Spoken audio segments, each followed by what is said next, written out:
CBSE words में आपका स्वागत है। तो इस वीडियो से हम क्लास 10 साइंस का एक नया चैप्टर 4 जिसका नाम है कार्बन एंड इट्स कंपाउंड्स, ये स्टार्ट करेंगे। और इस चैप्टर को हम बिल्कुल डिटेल में पढ़ेंगे, यानी आपकी जो एनसीईआरटी बुक है उसका line by line detail explanation in videos के अंदर आपको मिलेगा। तो चलिए हम स्टार्ट करते हैं। लास्ट चैप्टर के अंदर हमने बहुत से कंपाउंड्स के बारे में जाना था जो कि हमारे लिए इम्पॉर्टेंट है। इस चैप्टर के अंदर हम और कुछ इंटरेस्टिंग कंपाउंड्स के बारे में पढ़ेंगे, उनकी प्रॉपर्टीज़ के बारे में पढ़ेंगे। तो बेसिकली हम यहाँ पर कार्बन के बारे में पढ़ेंगे, जो कि एक ऐसा एलिमेंट है which is of immense significance to us, यानी हमारे लिए कार्बन की बात करें तो हमारे लिए बहुत ही ज़्यादा इंपॉर्टेंट है, दोनों ही फॉर्म में, चाहे वो आपका एलिमेंटल फॉर्म हो या कंबाइंड फॉर्म हो। अब ये क्या होता है एलिमेंटल फॉर्म और कंबाइंड फॉर्म? देखो, किसी भी एलिमेंट का जो एलिमेंटल फॉर्म होता है उसमें ऐसे कंपाउंड्स होते हैं जो उसी सिंगल एलिमेंट से मिलके बने होते हैं। जैसे हम यहाँ पर कार्बन की बात कर रहे हैं ना, तो कार्बन के एलिमेंटल फॉर्म में वो कंपाउंड्स आएंगे जो सिर्फ कार्बन से बने हो, यानी उस कंपाउंड के अंदर और दूसरा कोई एलिमेंट ना हो, सिर्फ कार्बन हो। जैसे एग्जाम्पल हम ले सकते हैं डायमंड का। डायमंड क्या है, पूरी तरह से कार्बन का बना होता है, कोई और एलिमेंट उसमें नहीं होता। ग्रेफाइट की बात कर लेते हैं, ये भी पूरी तरीके से कार्बन का बना होता है, यानी इसका स्ट्रक्चर हम देखेंगे उसमें सिर्फ और सिर्फ कार्बन प्रेजेंट होता है। तो ये होता है एलिमेंटल फॉर्म, यानी उसी एक एलिमेंट का ही वो पूरा कंपाउंड है। दूसरा आपका कंबाइंड फॉर्म होता है। ये ऐसे कंपाउंड्स होते हैं जिनके अंदर कार्बन भी प्रेजेंट होता है और उसके साथ दूसरे भी एलिमेंट होते हैं, जैसा कि आपका कार्बन डाइऑक्साइड हो गया CO2, तो इसमें कार्बन भी प्रेजेंट है, साथ ही साथ ऑक्सीजन भी प्रेजेंट है। और भी बहुत से एग्जाम्पल ले सकते हो, ग्लूकोज ले सकते हो, ठीक है, C6H12O6। यहाँ पर क्या है, देखो कार्बन भी प्रेजेंट है, हाइड्रोजन और ऑक्सीजन भी साथ में प्रेजेंट है। तो ये होता है कंबाइंड फॉर्म, यानी यहाँ पर कार्बन अकेले नहीं है, इसके साथ और भी एलिमेंट है। एलिमेंटल फॉर्म में वो अकेला है, यानी सिर्फ और सिर्फ कार्बन ही होगा। तो कार्बन हमारा दोनों फॉर्म में हमको देखने को मिलता है, एलिमेंटल फॉर्म में भी और कंबाइंड फॉर्म में भी, और दोनों ही फॉर्म में ही हमारे लिए बहुत ज़्यादा यूजफुल है। अब यहाँ पर एक एक्टिविटी है, एक्टिविटी 4.1। देखो ये इंपॉर्टेंट नहीं है, यहाँ से क्वेश्चन नहीं आएगा। वैसे एक्टिविटीज़ से एग्जाम में क्वेश्चन आते हैं, लेकिन एक्टिविटीज़ भी 3 तरीके की कैटेगरी में होती है। एक तो वो जो इंपॉर्टेंट है, एग्जाम में वहाँ से अक्सर क्वेश्चन आते हैं और उसे आपको प्रिपेयर करने की ज़रूरत है। दूसरे वो है जिससे कभी कदार क्वेश्चन पूछता है या बिल्कुल नहीं पूछा अभी तक, लेकिन फिर भी हमारे बुक में है तो हमको पढ़ना चाहिए, लेकिन हम ये कह सकते हैं कि वो बहुत ही कम इम्पॉर्टेंट है। और तीसरी कैटेगरी में वो एक्टिविटीज़ आती हैं जो कि बिल्कुल ही इंपॉर्टेंट नहीं है, एग्ज़ाम में नहीं पूछी जाएंगी। अब ये एक्टिविटी एग्ज़ाम में क्यों नहीं आएगी? क्योंकि यहाँ पर देखो, इस एक्टिविटी में जो भी आप इस टेबल को कंप्लीट करोगे वो हर बंदे का अपना अलग होगा। क्योंकि यहाँ पर क्या लिखना है आपको, things made of metal, metal से बनी हुई चीज़ों को आपका नाम लिखना है। अब मैं कुछ लिखूंगा, आप कुछ लिखोगे, तीसरा बंदा है वो कुछ लिखेगा, ठीक है। मेटल से तो बहुत सारी चीज़ें बनी है, तो एग्ज़ाम में ये क्वेश्चन नहीं आएगा। यहाँ से एक्टिविटी से आपको एक चीज़ समझाई जा रही है, ठीक है, कि आपने यहाँ पर कुछ ऐसी चीज़ों का नाम लिख लिया जो मेटल से बने हुए हैं, यहाँ पर कुछ ऐसे चीज़ों का आपने नाम लिख लिया जो ग्लास या क्ले से बना हो, और इस तीसरे वाले सेक्शन के अंदर आपने उन चीज़ों के नाम लिख लिए हैं जो कि ना ही मेटल से बने हो, ना ही ग्लास या क्ले से बने हो, उसके अलावा किसी चीज़ से बने हो, तो वो आपने इसमें लिख लिया, ठीक है।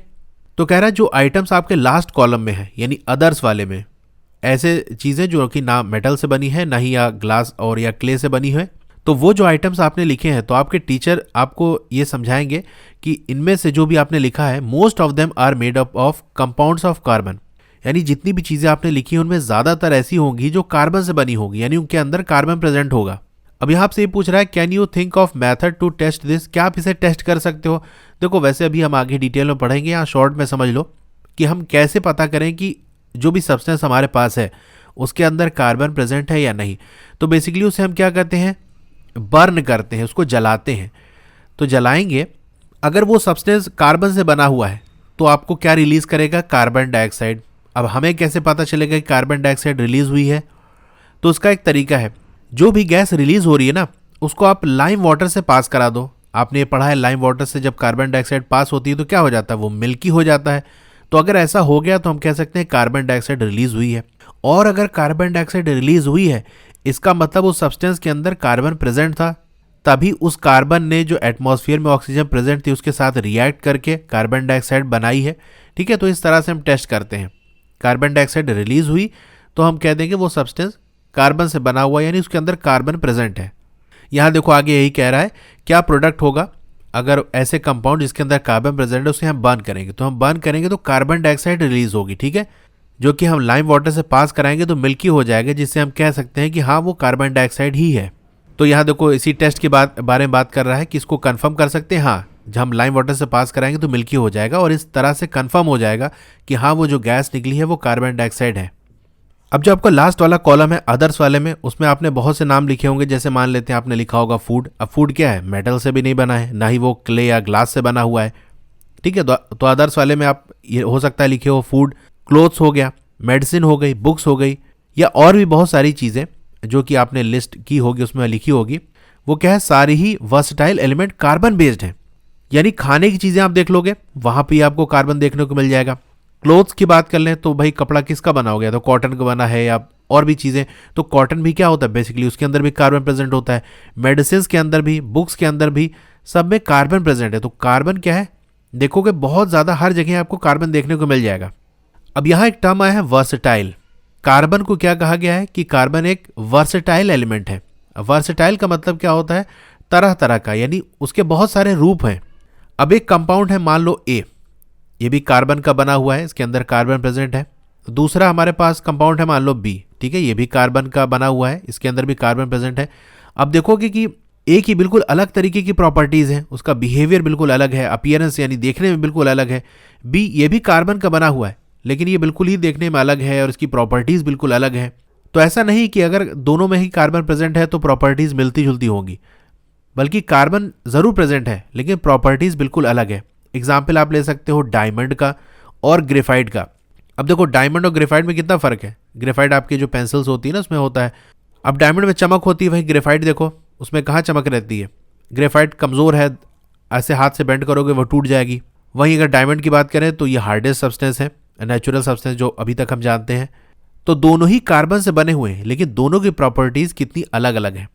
तो कार्बन एक ऐसा है जो अलग अलग रूप में एग्जिस्ट करता है और अलग अलग तरीके की प्रॉपर्टीज़ लिए हुए है।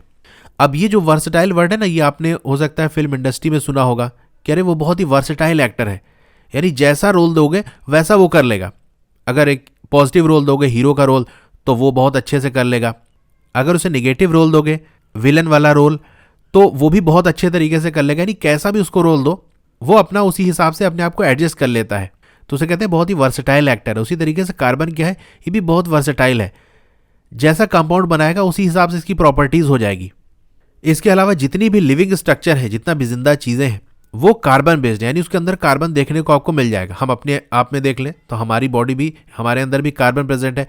एनिमल्स हो गई, बर्ड्स हो गई, फिशेस हो गई, प्लांट्स हो गए, सब में कार्बन प्रेजेंट है।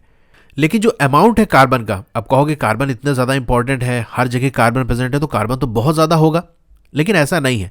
जो अमाउंट कार्बन का प्रेजेंट है, अर्थ क्रस्ट की बात करें, ठीक है, अर्थ की जो क्रस्ट है वहां पर जो कार्बन प्रेजेंट है और जो एटमॉस्फेयर में प्रेजेंट है, दोनों ही जगह वो क्या है, it's is quite megger. Megger मतलब बहुत ही कम, बहुत ही स्मॉल अमाउंट में। जैसे अर्थ क्रस्ट की बात कर ले तो यहाँ पर सिर्फ 0.02% कार्बन है, वो भी किस फॉर्म में, अकेले नहीं, एलिमेंटल फॉर्म में नहीं है, बल्कि किस फॉर्म में है, जैसे कार्बोनेट्स हो गया। कार्बोनेट क्या है, आप पढ़ते हुए आ रहे हो, CO3, इसको हम कार्बोनेट कहते हैं, यानी कार्बन है और साथ में ऑक्सीजन भी ऐड है। इसी तरह आपका क्या हो गया, हाइड्रोजन कार्बोनेट हो गया। इसमें क्या होता है, हम हाइड्रोजन लगा देते हैं HCO3, ठीक है, और भी इससे पहले जो भी लगा हो, तो HCO3 हमारा क्या होता है, हाइड्रोजन कार्बोनेट हो गया। कोल हो गया, पेट्रोलियम हो गया, तो सबको हम मिला लें तो ये कितना बनेगा, 0.02%। एटमॉस्फेयर की बात कर लें तो यहाँ पर सिर्फ 0.03% प्रेजेंट है, वो भी किस फॉर्म में, कार्बन डाइऑक्साइड के फॉर्म में। तो देख रहे हो इतनी ज़्यादा इंपॉर्टेंस है लेकिन उसका अमाउंट कितना कम है। In spite of this small amount of carbon dioxide available in nature, यानी अमाउंट तो भले ही कम है नेचर में, लेकिन इसकी जो इंपॉर्टेंस है कार्बन की हम बात कर रहे हैं, सीम्स टू बी इमेंस, यानी बहुत ज़्यादा है। इस चैप्टर में हम कार्बन की उन प्रॉपर्टीज़ के बारे में पढ़ेंगे जो कि इसे इतना ज़्यादा इंपॉर्टेंट बनाती हैं हमारे लिए, ठीक है, यानी वो क्या प्रॉपर्टीज़ हैं जो कार्बन को इतना ज़्यादा इंपॉर्टेंस देती हैं, उन प्रॉपर्टीज़ के बारे में हम पढ़ेंगे। तो इस वीडियो में एक बेसिक सा इंट्रोडक्शन हो गया कार्बन का, आगे हम इसकी प्रॉपर्टीज़ को और डिटेल में डिस्कस करेंगे। अब ये जो वीडियो है या इसके आगे की जो भी वीडियोस आएंगी वो आपको प्लेलिस्ट से मिल जाएंगी। प्लेलिस्ट आपको कहाँ से मिलेगी, ये आपका मोबाइल है इस तरह से, और यहाँ पर आपकी ये वीडियो चल रही है। यहाँ पर आप देखोगे एक एरो टाइप का बना होगा, उस पर आप क्लिक करोगे, स्क्रॉल डाउन करोगे तो डिस्क्रिप्शन ओपन हो जाएगा, ठीक है। वहाँ पर टेलीग्राम ग्रुप का लिंक होगा, फेसबुक पेज का लिंक होगा, उसके नीचे आपको सब्जेक्ट वाइज प्लेलिस्ट का लिंक आपको मिल जाएगा, ठीक है। सब्जेक्ट का नाम लिखा होगा और उसके साथ प्लेलिस्ट होगी, ठीक है। तो ये जो वीडियोस हैं वो बहुत सारी प्लेलिस्ट में आपको मिल जाएंगी।